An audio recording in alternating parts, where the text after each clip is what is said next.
from the BBC World Service in association with ABC and All India Radio. This is Stumped. Hello and welcome to Stumped, your intercontinental hit of news, features and debate from the quirky world of cricket. I'm Alison Mitchell and I'm in Adelaide, venue for the day-night test match between Australia and Pakistan. I tell you what, I love the flight in. I always have done, because the flight path takes you straight past the tall, shiny buildings of the CBD with the river winding through parklands that surround it. And then you get a bird's eye view of the Horseshoe Stadium that is the Adelaide Oval. It faces you, you've sort of got the open end towards you. It's really inviting you in. And you seem to come in so low that if there's cricket on, you can follow the bowler as he's running in. But it does feel like a bit of a homecoming for me, because this is also the hometown of my mother. I can absolutely picture that, Ali. This is Alister Nicholson for the ABC in Melbourne.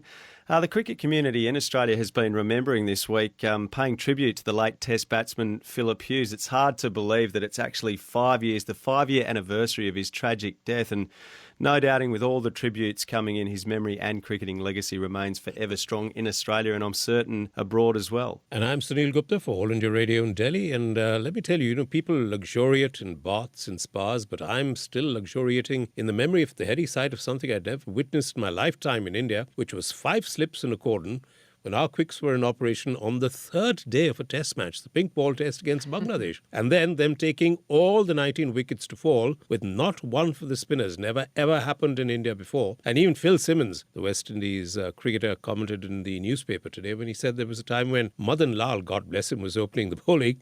And now the tide is turned. And this is even without Jasprit Bumrah. So you can just imagine my happiness at this. Yeah, there's been a lot going on in Test cricket, hasn't there, this week, which gives us lots to talk about. But yeah, Al, I completely agree with you about the Philip Hughes anniversary around about this time of year. It's a very poignant time to be in Adelaide, because of course he was a South Australian batsman, and just coming past the Oval today, I was reminded of the huge number of floral tributes that appeared outside the ground after he had died, and the campaign, the social media campaign to put your bats out when people left their cricket bats leaning up outside their front gates and front doors, and at the Adelaide Oval as well. So, yeah, a very poignant time to be in Adelaide.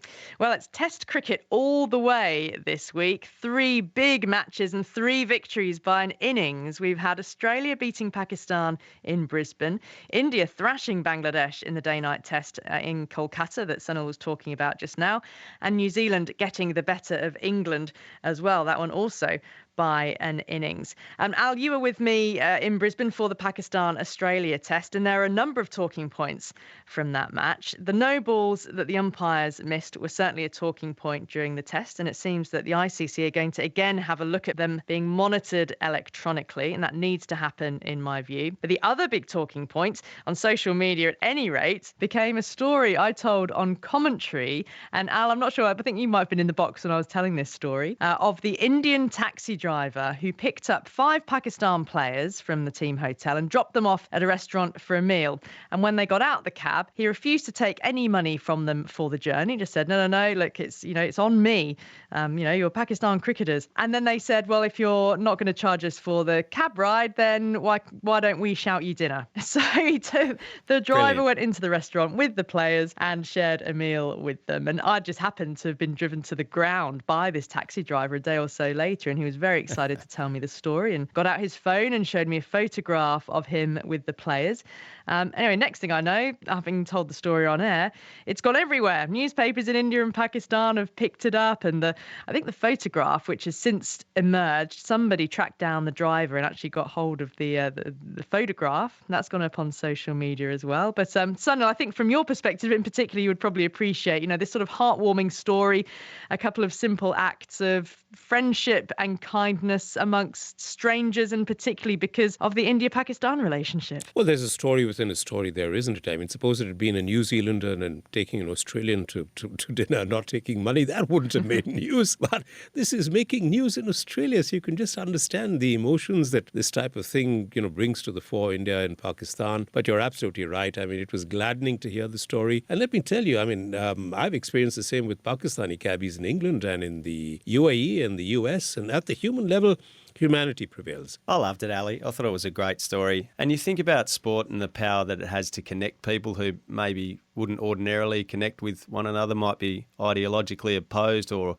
follow different religions or share or not share political views on life. I just thought that was a tremendous example of the key role sport can play in bringing people together. The Olympic Games has been doing it for years, where we get these countries together from a wide range of different backgrounds with different beliefs and ideals, and we get them together on the sporting stage and everyone comes together, and I think there's immense positives to be drawn from experiences like that. Well, let's complete our Test match roundup with the first ever day-night Test held in India. So the hosts beat Bangladesh by an innings and 46 runs to complete a 2-0 series victory.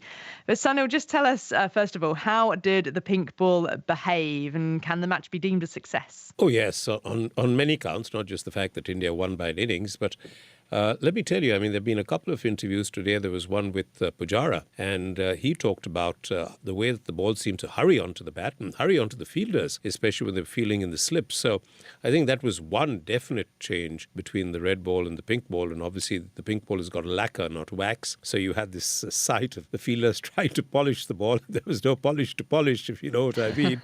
But yes, it did behave, certainly under lights in the twilight.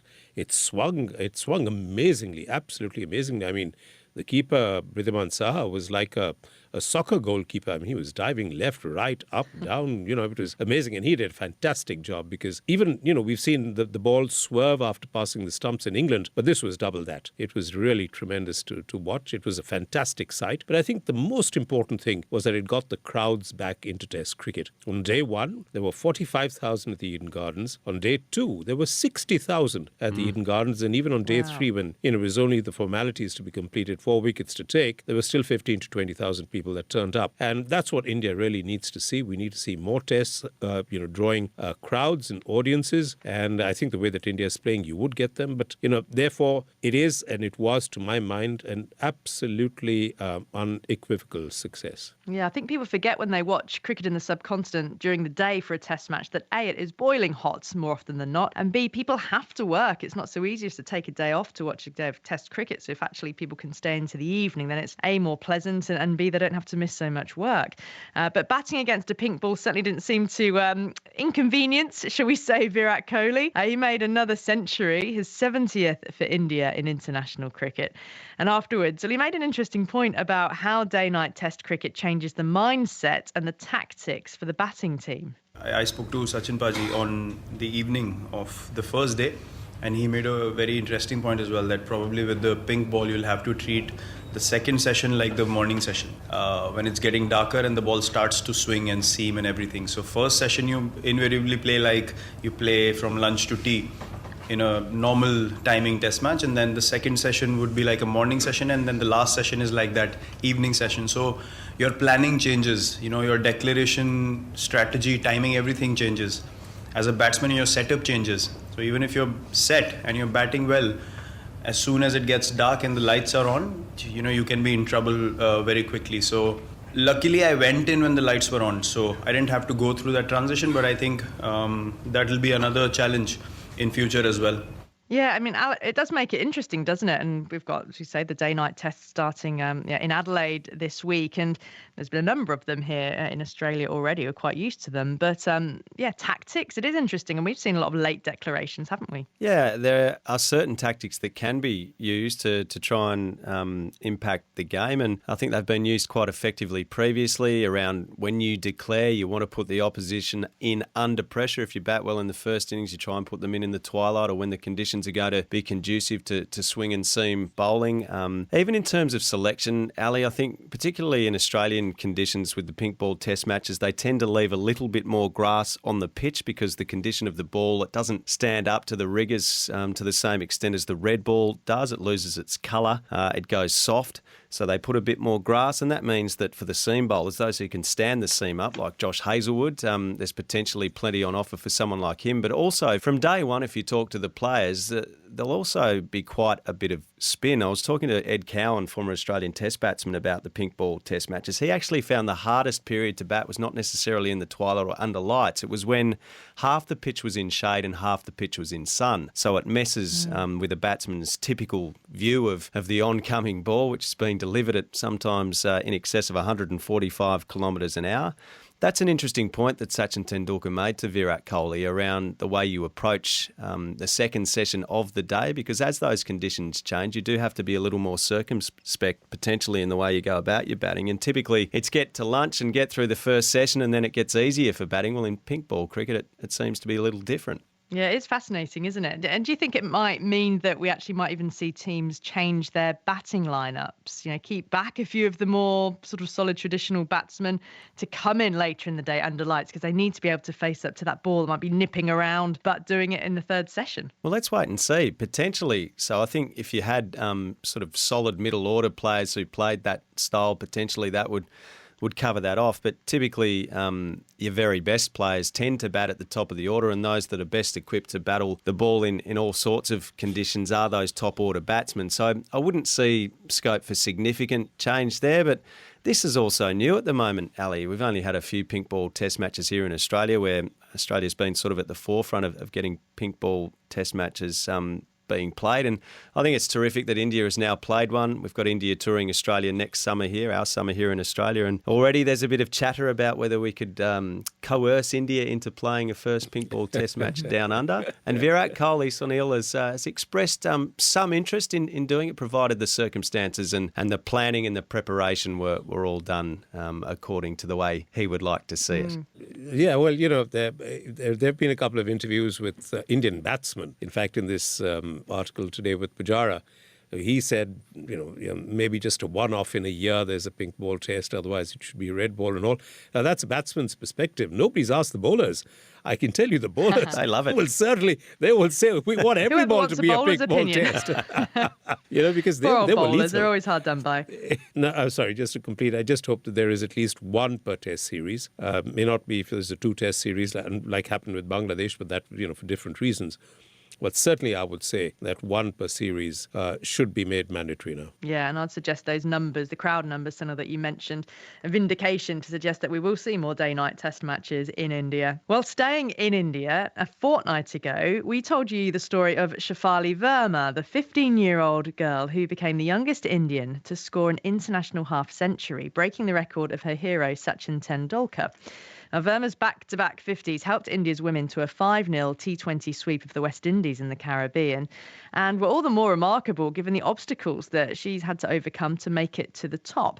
And between matches in Guyana, Shafali spoke to our Stumped reporter, Sam Sheringham. So, Shafali, if you tell me about growing up and how did you get into cricket? How did you discover your love for cricket? My father was very fond of cricket, but he couldn't play higher level cricket. So he introduced me to cricket and taught me to work very hard at it. For a couple of years, we worked very hard together, and then the Haryana Cricket Association also supported me. I would train with the boys, and that's really helped me play the way I play today. Oh, fantastic. And is it true, Shafali, that you had to cut your hair and disguise yourself as a boy because of the attitudes to girls playing? Yes, it's true. Where I'm from, there are some things girls can't do or shouldn't do. But my family never thought that girls shouldn't get out of the house or girls shouldn't play cricket. They always supported me. They even let me play with the boys. Oh, that's fantastic. And you've continued to have extraordinary power in your game. Some of your sixes in the recent 2020s have been amazing. How did you train to be so strong? Close to where I lived, there's a place where the police force used to drill, and there were tires there, and I used to train lifting and flipping those tires, and that really helped me get stronger.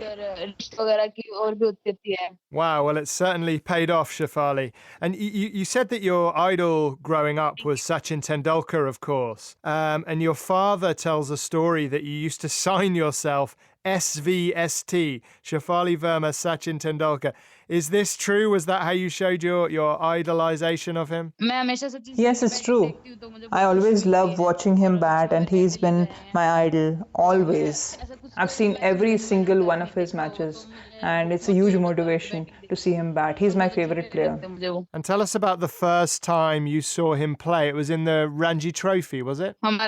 Yes, close to my hometown of Rohtak is a place called Lali, and he had come there to play his last Ranji Trophy match. That was the first time I saw him play live, and it was an amazing experience. What do you think, Shafali, needs to be done to inspire more girls in India to take up cricket? What I'll say to every family is that don't think that girls shouldn't leave the house.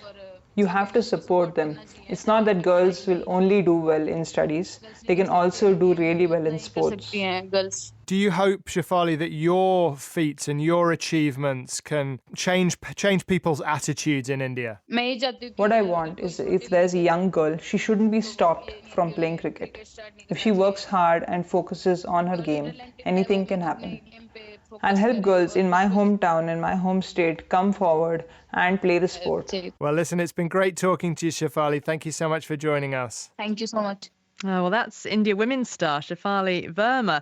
Sunil, I have to say, she sounds really mature and really conscious of her role and the potential she has to help transform attitudes in India. It was wonderful listening to her. Really, it was inspiring. And, inspiring stories about women overcoming all these age-old taboos are becoming more prevalent, luckily. In her state alone, she was talking about Haryana. Women wrestlers like the Fogart sisters, in whom a big, successful Bollywood film was made, and female boxers have upturned convention. They've shown the way. There are sprinters and weightlifters and shooters and badminton players. But often they've needed a sort of godfather, like Shafali herself. Her father supported her. And if he hadn't supported her, let me tell you, it wouldn't have happened. So I think, yes, 100%, at least in her locality or in her town, Rohtak, it will certainly change attitudes.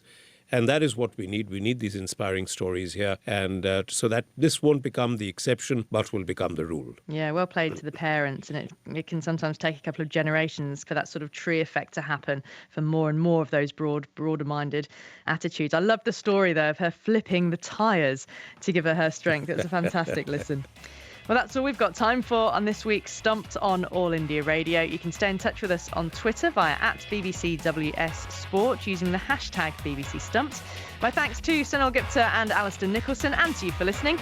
Make sure you join us again next time. Bye-bye. Stumped is a BBC sport production for the BBC World Service in association with the Australian Broadcasting Corporation and All India Radio.